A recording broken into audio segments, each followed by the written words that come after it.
welcome to the Deep Dive. Great to be here. Okay, so today we're doing something a bit special. We're diving right into the pages of Addis Fortune. Ethiopia's largest English weekly newspaper. Yeah, exactly. Our mission, really, is to pull out the most important insights from their reporting, their analysis. Sort of a shortcut for you, the listener, to get up to speed on some really pressing issues. Present for Ethiopia, definitely, but also, for the wider world. We'll hit challenges, opportunities. And those fascinating human stories behind the headlines. It's a chance to see how the local and global really connect, all through the lens of Addis Fortune's work. From high finance right down to what's happening on the streets. Exactly. Trust, resilience, the future. These big themes keep coming up. Okay, let's kick off with the economy. Ethiopia's got these big ambitions for a new capital market. Right, the Ethiopian Securities Exchange, the ESX, and its regulator, ECMA. On the surface, that sounds like a massive step forward, doesn't it? It absolutely is. Huge potential. But Addis Fortune flags this immediate credibility test. A credibility test? How so? Well, it boiled down to some, let's say, tricky overlapping directorships. Okay. So, for instance, you've got Brook Tay. He leads Ethiopian Investment Holdings, which is a key anchor shareholder in the new exchange, the ESX. Right. He's also been nominated to the ESX board itself. But here's the kicker. He also sits on the board of ICME. A regulator. Yeah. The body that's supposed to oversee the ESX. Precisely. And he used to chair ICME. So it immediately raises that classic question, who guards the guard? Wow. Yeah. That feels like a built-in conflict of interest. It certainly looks that way. Yeah. When one person wears that many hats across entities that should be keeping each other in check, well, it's a concern. And Addis Fortune points out this isn't just theoretical, right? They bring up that U.S. case, Rural Metro Corporation. Oh, yeah, the ambulance operator. That was a big one back in, 2011. Their board got sued because advisors pushed a buyout that really undervalued the company. Cost investors tens of millions, I think? Exactly. It was a huge wake-up call about how conflicted advice and, frankly, directors not paying enough attention can just destroy trust. Right, because directors are meant to be the stewards, aren't they? That's their core job. Shape strategy, pick the bosses, set risk limits, protect the money. Mm-hmm. But if your loyalty is split between the company you're advising and the regulator supposedly watching it, something's got to give. We saw this after the 2008 crash, too, right? This idea of overboarding. Yeah, directors sitting on too many boards. Yeah. It just dulls independent thinking, breeds groupthink. Studies actually link these dense networks to worse returns for shareholders, more volatility. Not exactly what you want when you're trying to build confidence in a new market. Definitely not. Yeah. And Addis Fortune says similar rumblings are already happening in Ethiopia. Like with the state banks? Yeah, Commercial Bank of Ethiopia, Weigand Bank. They're letting their own directors and top execs sit on the boards of their investment banking arms. CBE Capital, Weigand Investment Capital. So the potential for self-serving deals is there. Look, to be fair, some big financial centers, London, Toronto, they don't have outright bans on all overlaps. Okay. But, and this is crucial, they demand rigorous disclosure, automatic recusals. If there's even a whiff of conflict, you step aside from that decision. And history shows why that's needed. Addis Fortune mentioned other cases like El Paso Kinder Morgan mergers, where advisors with skin in the game pushed deals that were great for them, maybe not so great for everyone else. And the worry, according to the paper, is that Ethiopia's legal setup is, thinner. Much thinner. The 2021 law, the ESX rulebook, they say the right things about avoiding conflicts, these sort of global planets. But they still allow these overlaps. They do. And the ECMA itself, it's still new, still drafting rules. It just lacks the institutional muscle, as Addis Fortune puts it, to really police these nuanced conflicts effectively right now. Which has real consequences. You mentioned trust earlier. Huge consequences. Ethiopians already have shaky trust in formal finance. Yeah. Years of negative real interest rates, cash shortages. So getting them to put their savings into stocks, that requires rock-solid proof the game isn't rigged. That rules matter more than connections. And foreign investors, the diaspora. They'll be watching like hawks. Any hint of insiders judging insiders, and that capital just stays away. It'll stay on the sidelines. So what's the fix? Addis Fortune suggests some pretty clear steps. Yeah, pretty straightforward, based on what works elsewhere. First, bar employees or directors of the firms that ECMA regulates from sitting on the ECMA board itself. Seems obvious, right? Mm-hmm. Makes sense. Second, make sure ESX directors don't have a personal stake in the exchange's shareholders. Keep it clean. Okay.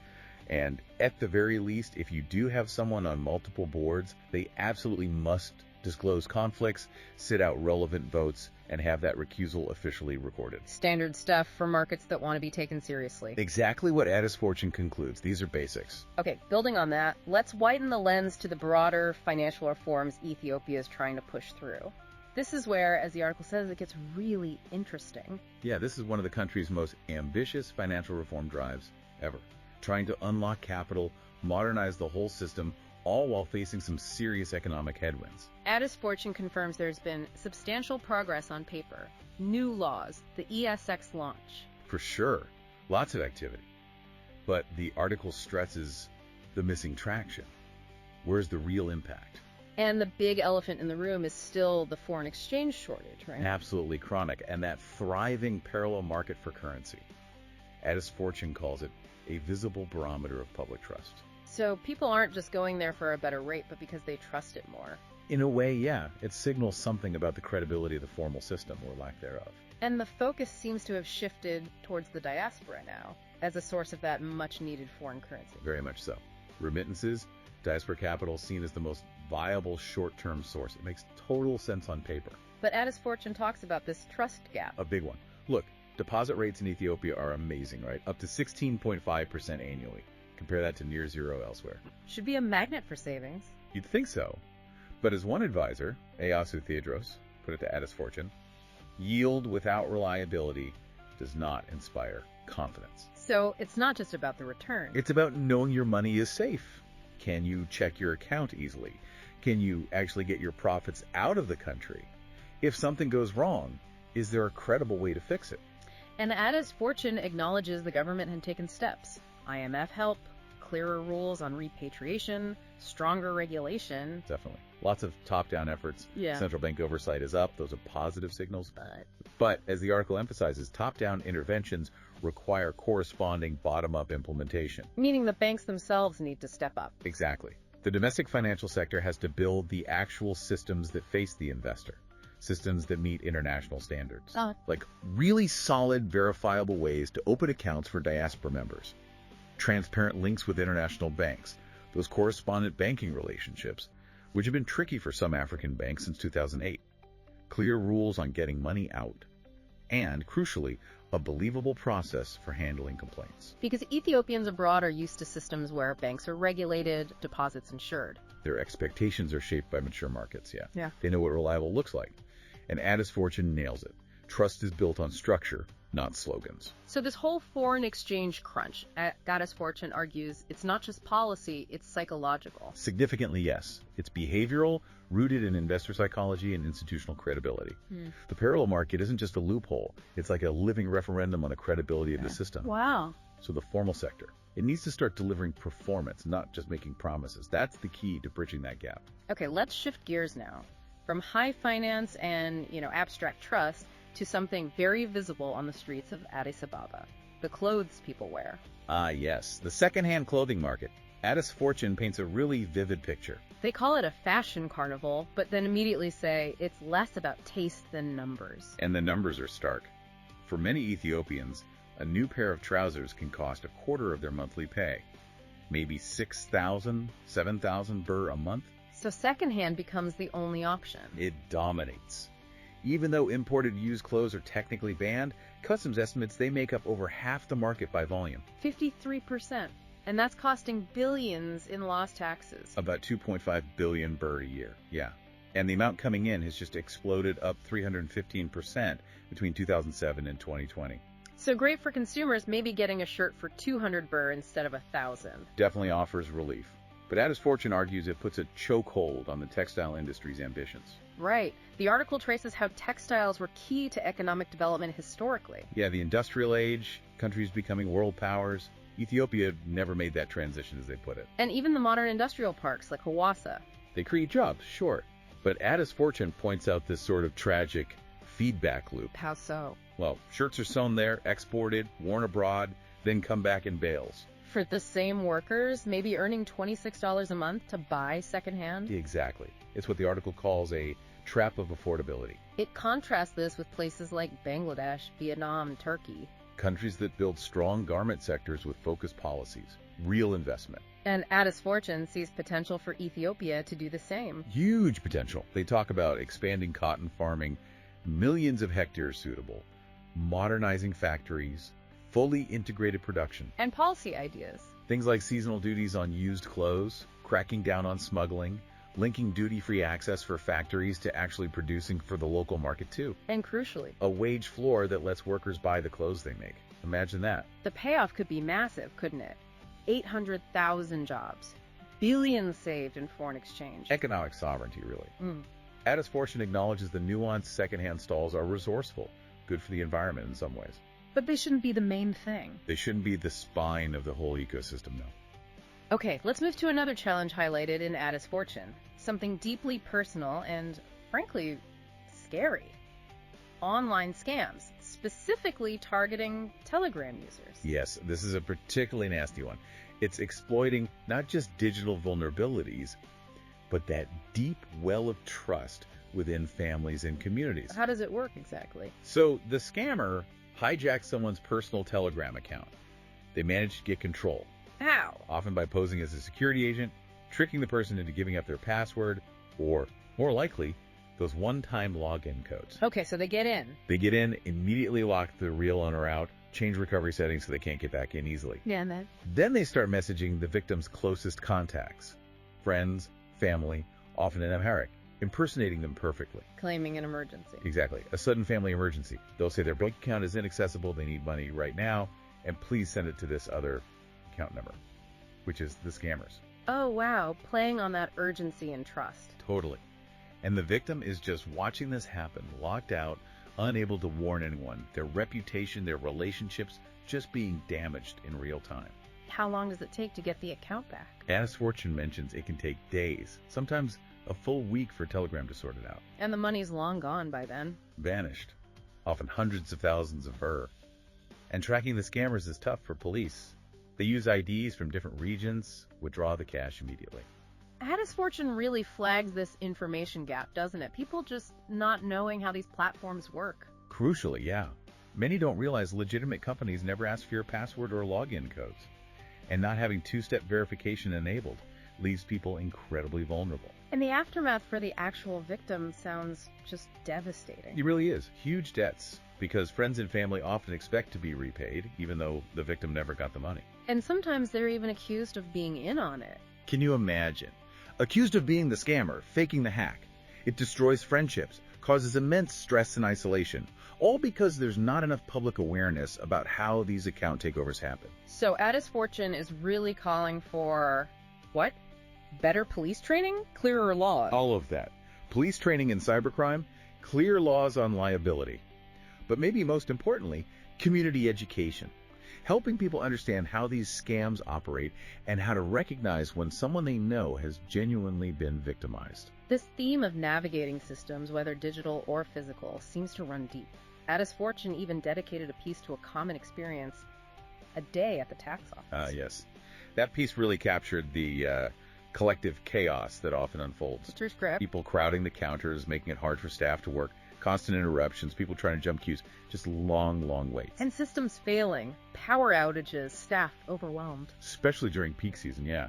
Staff skipping lunch just to try and cope. And communication breakdowns, people waiting in line without knowing why. Exactly. Asking basic questions after waiting ages. Addis Fortune calls it a culture of assumption rather than inquiry. People just jump in line hoping it's the right one. Which must be incredibly frustrating for the staff, too. Totally. The article describes this poor young employee just drowned out by the noise, people pressing in. It slows everything down. Taxpayers end up feeling like an inconvenience. Does Addis Fortune offer solutions? Simple, practical ones. More staff at busy times, better queue management, maybe alphabetical, maybe a ticket system. Just creating a more respectful, orderly process. They also mention an attempt at innovation that didn't quite work out. Yeah, this idea of getting tax statements by phone. Good intention, but it faltered through poor execution because of admin errors, so people had to go back to registering in person. So even tech solutions aren't a magic bullet. Not if the underlying process is flawed. They mention improvements in payment, telebar, mobile banking, which is great. But if the billing or registration has mistakes, just making it digital can actually deter people from getting errors fixed. It can be the digitalization of inefficiency. So it's about process and people. And civic behavior, too, yeah. Addis Fortune suggests maybe dedicated coordinators to manage queues, shield staff from interruptions, finding that balance between technological progress and human courtesy. Turning these wearying obligations into smoother, mutually respectful exchanges. That's the goal. Okay, let's zoom out now. Addis Fortune doesn't just focus locally, it connects Ethiopia to these huge global challenges, like the future of democracy itself in the age of AI. Right. They featured Ian Bremmer's analysis on this, and it's quite sobering. What's the core argument? Bremmer argues that the early dream of the internet, decentralizing power, giving voice to the masses, that's been flipped on its head by the centralizing data revolution. Network effects, massive digital surveillance, algorithmic targeting, it's concentrated power hugely. In the hands of governments and big tech firms. Exactly. They increasingly control the information flow, what billions of people see and believe. Bremmer uses this J-curve idea, right? That openness can cause short-term instability before leading to stronger democracy. Yeah, but he worries AI could warp that curve. Yeah. It might actually make closed political systems more stable than open ones. That's a frightening thought. It is. The article paid potential dystopian pictures. China using its vast data for more potent repression. The U.S. may be drifting towards a kind of kleptocratic system where tech giants have immense unchecked influence. Different paths, but both leading to more centralized control. Potentially, yes. But Addis Fortune also highlighted Bremmer's sliver of hope. Which is? The potential for decentralized open-source AI models. They mention activists in Taiwan crowdsourcing an open model, ironically built on tech developed in China. A fascinating paradox. It really is. The conclusion, though, is that history shows tech revolutions always shake up politics. New rules, new institutions eventually emerge. But the question is whether democracies can adapt once again and in time before AI writes them out of the script. A powerful closing thought from Bremmer via Addis Fortune. Moving to another huge global crisis, Addis Fortune tackles water. Yeah, the scale of the water crisis they outline is just staggering. Like what? Over half the world's food production comes from areas where freshwater supplies are declining. 2/3 of humanity faces water scarcity at least some of the year. Then the human cost. Over 1,000 children under 5 dying every day from water-related diseases. Plus, huge predicted hits to GDP for both rich and poor countries by 2050 if we don't change course. But again, Addis Fortune frames this not just as a crisis, but an extraordinary opportunity. Exactly, an opportunity to push for a new economics of water. Treating the whole water cycle as a global common good, not just another commodity to be bought and sold. And there's a strong economic argument for acting. Absolutely compelling. Every dollar invested in climate-resilient water and sanitation brings back $7 in returns. 7. Wow. So Africa's financing gap, maybe $30 billion a year. Addis Fortune says it's surmountable with a right strategy. And what's that strategy? They mentioned the Global Commission on the Economics of Water? Yeah, calling for mission-oriented approaches. Instead of just reacting to problems, set big, bold goals. Like no child dies from unsafe water by 2030. Exactly, and then actively shape markets and investments to achieve that mission. Move beyond short-term cost-benefit thinking to creating long-term public value. Which is different from how things often work now. Very different. Addis Fortune critiques the failed playbook, just trying to de-risk private investment without clear public benefit, funding random projects without strategy, treating water just as a technical problem. So what are the concrete ideas? One big one, redirecting the hundreds of billions spent globally on water and agriculture subsidies. Often these subsidies encourage overuse and pollution. Shift that money towards water-efficient farming, restoring ecosystems. They mention Bolivia using its lithium wealth to drive innovation as a parallel. And Africa's role, Addis Fortune sees it as potentially leading this. Yes, uniquely positioned, huge untapped groundwater resources, the potential to transform agriculture using cheap solar power through what they call just water partnerships. And South Africa's upcoming G20 presidency. A historic platform, Addis Fortune calls it. The first African nation to hold the presidency. A massive chance to put water security right at the center of the global economic agenda. Because you can't fix climate without fixing water. They are inextricably linked. Okay, let's connect two final threads Addis Fortune weaves together. The need for climate resilience as an investment and the fight for climate justice in the courts. Yeah, they make a powerful case that investing in resilience isn't a cost, it's an imperative, especially for developing economies. The losses from climate shocks are just enormous. Over $500 billion, 20% of GDP for the climate-vulnerable forum countries in the last 2 decades alone. Staggering. But there's a problem with how this is currently viewed financially. A big structural problem, Addis Fortune highlights. Existing tools, like from the IMF or World Bank, they see climate risks, but they don't properly value the benefits of reducing those risks. So building flood defenses looks like adding debt. Instead of seeing it as preventing future losses, or even boosting growth, like how resilient infrastructure in Vietnam actually increased land values and productivity. So the Bridgetown Initiative offers a way forward. 4 key steps outlined in Addis Fortune. Quantify your risks, assess the economic hit, factor the benefits of resilience into your debt calculations, and create solid investment plans. The idea being this strengthens your economic story, doesn't weaken it. Precisely. It shows you're managing risk proactively. And underpinning all this financial logic is a landmark legal victory Addis Fortune covers. Yes, this is really inspiring. The International Court of Justice ruling on climate change. Driven by Vanuatu, a small Pacific island state. Incredible, right? A real David versus Goliath moment, as the article says, and urged on by just 27 law students from across the Pacific. Wow, and the ICJ ruled. Unanimously. States have a legal duty to protect people from climate change. It's rooted in existing treaties, environmental law, human rights law, customary international law. A huge win. A triumph for the global south, Addis Fortune calls it. Because the court explicitly acknowledged the injustice the countries least responsible are suffering the most. Vanishing islands, saltwater, ruining freshwater. And the strategy they used was unique. Not just dry diplomacy. Addis Fortune mentions the warmth of the South Pacific, using roadara, storytelling through song and dance, alongside persistence, building coalitions. It's fascinating. And while the ICJ opinion isn't technically binding, It's far from toothless. Its power lies in amplification. It sets a standard, a norm, for courts everywhere, for lawmakers, for activists. It's expected to influence domestic lawsuits, maybe even state versus state cases over climate damages. it just shows, as Addis Fortune notes, that legal innovation does not have to originate from men in suits. It can come from the margins. The quote from Cynthia Hunyuhi, one of the students, is perfect. We were there, and we were heard. A powerful reminder, as Addis Fortune concludes, that happy endings are still possible. A much needed one. And that really brings our deep dive today through the pages of Addis Fortune to a close. What a range we've covered. Absolutely. From the nuts and bolts of Ethiopia's capital market, To the secondhand clothes on the street, the frustrations at the tax office, the fear of online scams, all the way up to AI's threat to democracy, the global water crisis, climate resilience, and climate justice finding a voice at The Hague. Addis Fortune really connects those dots, showing how local realities reflect and shape these massive global issues. And that common thread running through it all seems to be about information, trust, and resilience, doesn't it? Definitely. Whether it's trusting financial institutions, trusting digital platforms, building resilient economies, or finding resilience in the face of global crises.